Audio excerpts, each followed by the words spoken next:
च संप्रतिष्ठा अश्वत्थमेनं सुविरुद्धमूलं संगशस्त्रेण दृढं छित्त्वा न रूपं स्यात् तथोपलभ्यते।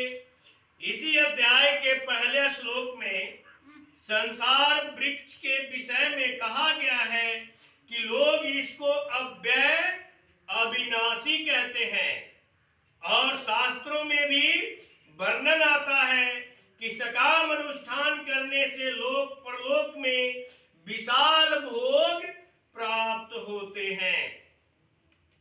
ऐसी बातें सुनकर मनुष्य लोक तथा स्वर्ग लोक में सुख, रमणीयता और अस्थायीपन मालूम देता है। इसी कारण अज्ञानी मनुष्य काम और भोग के प्राण होते हैं, और इससे बढ़कर कोई सुख नहीं है ऐसा उनका निश्चय हो जाता है। ऐसा उनका निश्चय हो जाता है। जब तक संसार से तादात्म्य, ममता और कामना का संबंध है तब तक ऐसा ही प्रतीत होता है, परंतु भगवान कहते हैं कि विवेकवती बुद्धि से संसार से अलग होकर अर्थात संसार से संबंध विच्छेद करके देखने से उसका जैसा रूप हमने अभी मान रखा है वैसा उपलब्ध नहीं होता, अर्थात यह नाशवान और दुख रूप प्रतीत होता है। नान तो न चार दिन च संप्रतिष्ठा। किसी वस्तु के आदि, मध्य और अंत का ज्ञान दो तरह का होता है। ज्ञान किस तरह का होता है? दो तरह का होता है, देशकृत और कालकृत। क्या होता है? देशकृत और कालकृत।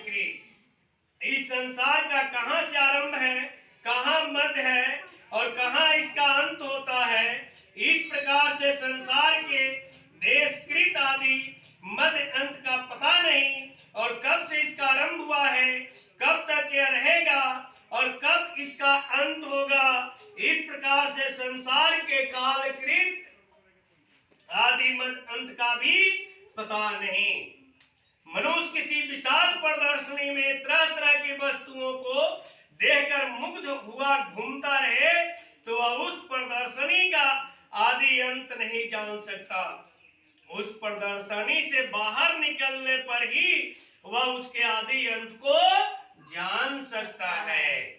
इसी तरह संसार से संबंध मानकर भोगों की तरह वृत्ति रखते हुए इस संसार का आदि अंत कभी जानने में नहीं आ सकता। मनुष्य के पास संसार के आदि अंत का पता लगाने के लिए जो साधन है वे सब संसार के ही अंश हैं। यह नियम है कि कार्य अपने कारण में विलीन तो हो सकता है पर उसको जान नहीं सकता। जैसे मिट्टी का घड़ा पृथ्वी को अपने भीतर नहीं ला सकता, ऐसे ही व्यस्त इंद्रिया, मन, बुद्धि, समष्टि संसार और उसके कार्य को अपनी जानकारी में नहीं ला सकता। अतः संसार से अलग होने पर ही संसार का स्वरूप ठीक ठीक जान सकता है मनुष्य। वास्तव में संसार की स्वतंत्र सत्ता है ही नहीं, केवल उत्पत्ति और विनाश का क्रम मात्र है। संसार का यह उत्पत्ति विनाश का प्रवाह ही स्थिति रूप में प्रतीत होता है। वास्तव में देखा जाए तो उत्पत्ति भी नहीं है, केवल नाश ही नाश है, जिसका स्वरूप एक क्षण भी अस्थायी नहीं न रहता हो। ऐसे संसार की प्रतिष्ठा कैसी? संसार से अपना माना हुआ संबंध छोड़ते ही उसका अपने लिए अंत हो जाता है और अपने वास्तविक स्वरूप अथवा परमात्मा में स्थित हो जाता है। साधकगण, आपने सुना भगवान की बातें। यदि संसार को जानना होगा तो भक्ति ऐसा मार्ग है, उसमें आए बगैर आप नहीं जान सकते हैं।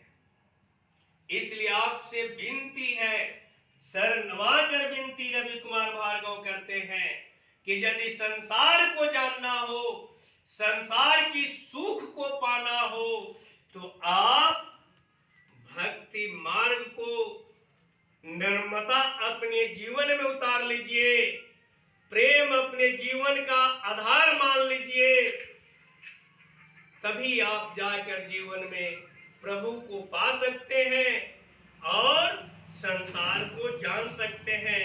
आइए आगे देखते हैं भगवान क्या कहते हैं। इस संसार के आदि मध्य और अंत का पता आज तक कोई वैज्ञानिक नहीं लगा सका और नहीं लगा सकता है।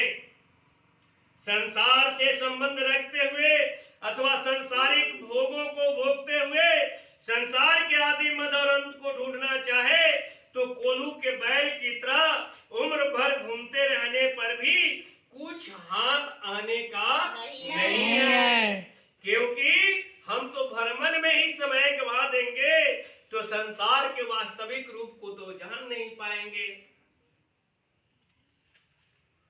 वास्तव में संसार के आदि मध्य और अंत का पता लगाने की जरूरत भी नहीं है। मनुष्य को जरूरत संसार से अपने माने हुए संबंध का विच्छेद करने की ही है। संसार अनादि शांत है या अनादि अनंत है